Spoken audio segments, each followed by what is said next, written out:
Okay, so I'm Rejeesh and I'm VP of Engineering at Ashling, and I'll be using this 10-minute slot to announce or maybe to show some of the finest features of our new debug and trace probe called Vitra-XS. Before I jump into that, I'll give a quick intro of our company, what we do, what our area we focus, what are the tools we provide, and then I'll explain the finest features I'm talking about. Ashling is a company founded in 1982 with headquartered in Limerick, Ireland, and we have R&D offices in Limerick, Ireland, and in Kochi, India. And sales and support offices are globally available. And of course, we are a member of RISC-V International. Talking about the products and services we provide, we focus on the tools. So we provide development tools. So we provide products and services focusing development tools, and that includes SDKs, IDEs, debuggers, compilers, hardware debug and trace probes, those kind of solutions. We provide engineering services as well, so that utilizes the Ashling expertise in embedded domain and development tools. We even provide the tools as a service we call TaaS, which means we customize our tools for our end customers. So that's also another kind of service we provide. What you see on the screen are the different products from Ashling. On the left of the screen is what you see we call the Ashling RiskFree IDE. I'll be talking in detail. And you can see the different debug probes from Ashling. On the right side, you can see Ashling Vitra-XS, which is a debug and trace probe, but I'll be talking more about in this demo. And you can see Opala XD, a JTAG debugger from Ashling. And we can also see Opala LD is an entry-level debug probe from Ashling. You can also see an emulation platform we did for NXP, which is actually an emulation platform for the NXP smart cards. So these are different products and services we provide. And with that, let us switch to the actual topic I want to cover today, the Vitra-XS Debug and Trace Probe. So for that, we have this RiscFree SDK, which is the IDE we provide for this actual debug and trace solution.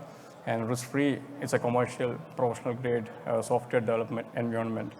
And it actually comes in two categories. It has an Eclipse-based solution if you prefer an Eclipse solution, and it has a VS Code-based solution as well if you prefer VS Code as your editor. So both the solutions are provided. And one of the key things is that it actually has a single shot installer. So what that means is that everything is bundled into an installer. Like there is no hardship with the end user to have the tool chains installed or the tool chains configured. We have build tools configured. Everything is taken care of by the installer. So once you install the tool, it's all good. You write your application, build your application, and debug your application. Everything else is taken care of by the installer. And this obviously comes bundled with the tool chains, LLVM tool chain, or the GNU GCC tool chain, whatever is required. So it's a seamless environment for writing, building, and debugging your application. And one of the key or the unique features of our IDE is it actually supports simultaneous multi-core heterogeneous debugging. What that means is that if you have an SoC with ARM core and RISC-V core, or maybe any other core, you could actually use this particular IDE. One instance of this IDE and one of our probe is sufficient to debug both the RISC-V core and the ARM core at the same time. You don't have to have multiple instances running and all. And some high-end features as well, like real-time code coverage, function profiling, function time graph. Again, all of this I'll be showing in detail, just giving a quick idea of where we are heading. And other features like RTOS, Linux OS Aware Debug. So Linux OS Aware Debug, what that means is that if you have the kernel running on your embedded system, we provide the capability to debug the kernel as well, debug the module or debug the application using our debug props. Yeah, with that, let us switch to the Vitra-XS Debug and Trace Probe, which is the interest for today. So Vitra-XS is our actually the 4th generation trace probe from Ashling, which supports off-chip non-intrusive tracing. What that means is that the core or the target of the processor can continue to run, and we'll have the trace data captured through the pins, and they are captured real-time by this Vitra-XS Debug and Trace Probe, and they are processed and displayed to the end user. So that's why it's non-intrusive. We can use in production environment as well because the actual core execution is not affected. And this is a kind of universal probe. Again, we say it's universal because it supports multiple architectures. It can support the RISC-V core, it can support the ARM core, it can support the Synopsys ARC core or processors. And talking about the protocols, within RISC-V, we know we have Nexus Trace and eTrace. So this can support both Nexus and eTrace.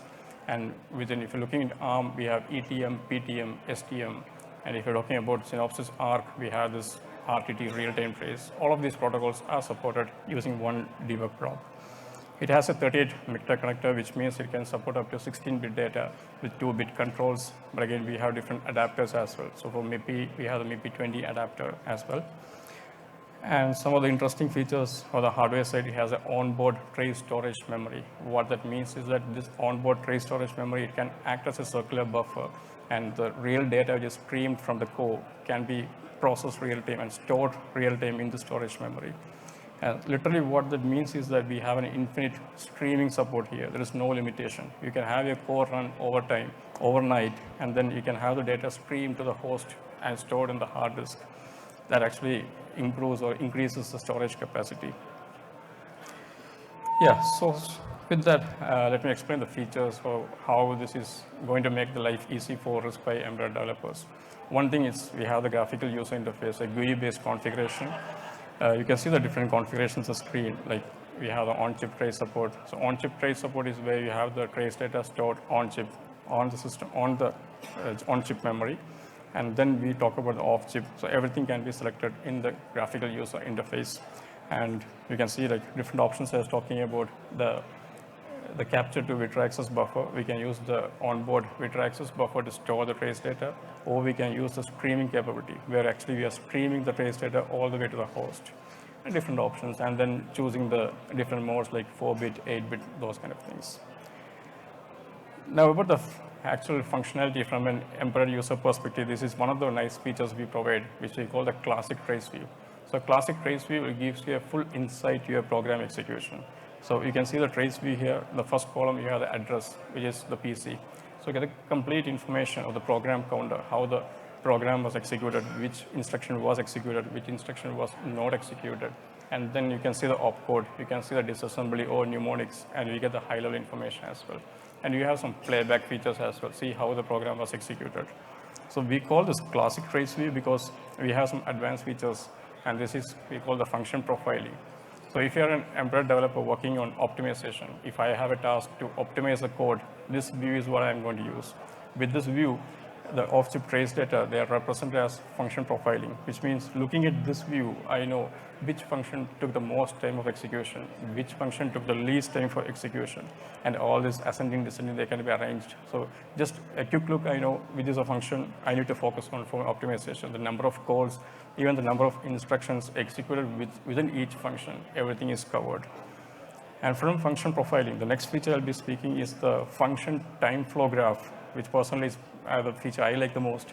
What this actually gives you, it's actually tough to explain from the screenshots. If you actually come over booth right in G4, I can show you this in action.